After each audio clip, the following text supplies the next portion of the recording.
हाय दोस्तों, कैसी हो आप सब। आज मैं आपके सामने अपनी खुद की ज़िंदगी का एक ऐसा सच्चा किस्सा लेकर आई हूँ जिसे याद करके आज भी मेरी रूह कांप जाती है।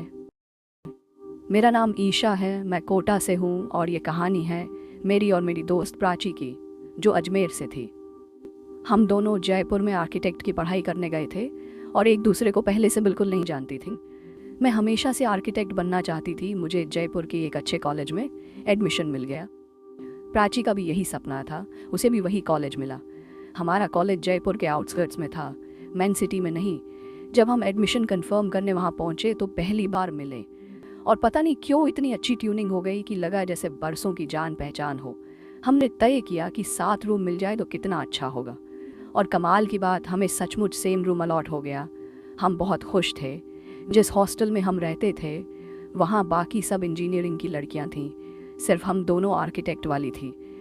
पहले साल हमें दिक्कत हुई क्योंकि हमारे रूम में अटैच वॉशरूम नहीं था। फर्स्ट ईयर पूरा होते ही हम दूसरे गर्ल्स हॉस्टल में शिफ्ट हो गए, जहाँ हमें टेरेस वाला रूम मिला अटैच वॉशरूम के साथ। रेंट थोड़ा ज़्यादा था पर हमें फ़र्क नहीं पड़ता था। वहाँ 3-4 महीने हो गए थे। एक दिन हम कमरे में बैठकर ड्राइंग बना रहे थे कि अचानक छत से कुछ गिरने की आवाज़ आई। हमारा रूम टेरेस से लगा हुआ था। हम घबराकर बाहर भागे तो देखा एक लड़की बेहोश पड़ी है। हमने उसे उठाया, पानी पिलाया, बम्बामी। वो होश में आई तो बोली कि उसे कोई बड़ी परछाई दिखी जो उसके ऊपर कूदी और वो डर के मारे बेहोश हो गई। प्राची ने कहा शायद वहम होगा, चलो तुम्हें तुम्हारे रूम तक छोड़ देते हैं। उसने मना कर दिया। मैंने कहा चलो हमारे रूम में बैठ जाओ, खाना खा लेना।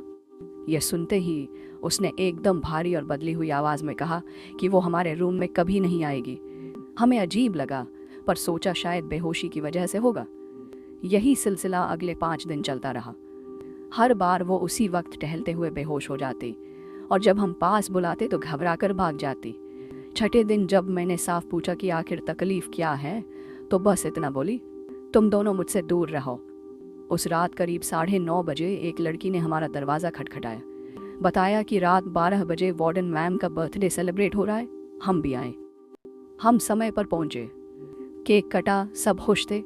तभी मेरी नज़र पीछे खड़ी उसी लड़की पर पड़ी जो ताली बजाते बजाते अचानक आंखें पलटाकर बेहोश हो गई।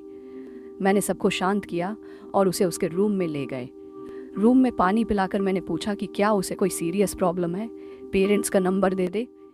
इस पर उसने धीरे से सिर उठाया, मुझे घूर कर देखा और एक लड़के जैसी भारी आवाज़ में बोली कि उसे पता है इस दुनिया के अलावा एक दूसरी दुनिया भी है और उस दुनिया में रहना उसे बहुत पसंद है।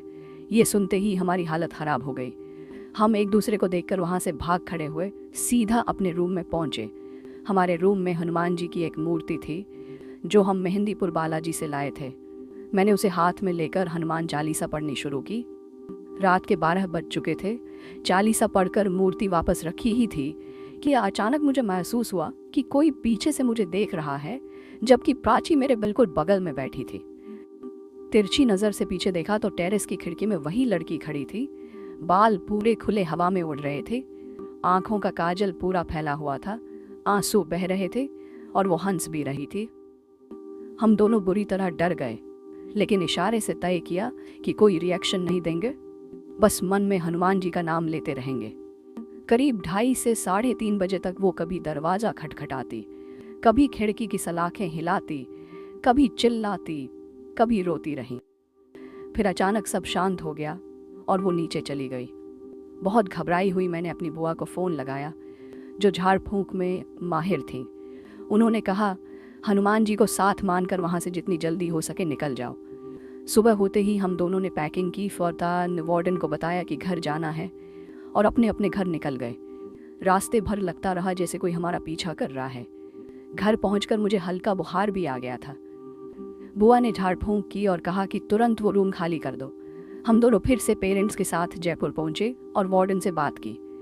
तब पता चला कि उस लड़की की रूममेट ने भी यही बताया कि वो अजीब तरीके से देखती है, टच करती है, कभी लड़कों जैसा बिहेव करने लगती है। आखिर में जब उसके पेरेंट्स को बुलाया गया तो उन्होंने बताया कि बचपन में वो एक बार पीपल के पेड़ से गिरी थी और तभी से उसके साथ ये प्रॉब्लम है।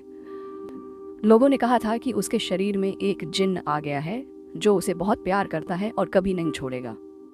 वार्डन ने बाकी लड़कियों की सेफ्टी के लिए उसका रूम बदलवा दिया। इसके बाद वो लड़की कहाँ गई मुझे नहीं पता, लेकिन जब भी कॉलेज में सामना होता ये वो उसी अजीब नज़रों से देखती रहती। ये था मेरा और प्राची का सबसे डरावना एक्सपीरियंस, जिसे मैं आज भी भूल नहीं पाई हूँ। अगर आपको मेरी कहानी पसंद आई हो तो लाइक ज़रूर करना, चैनल को सब्सक्राइब कर लेना।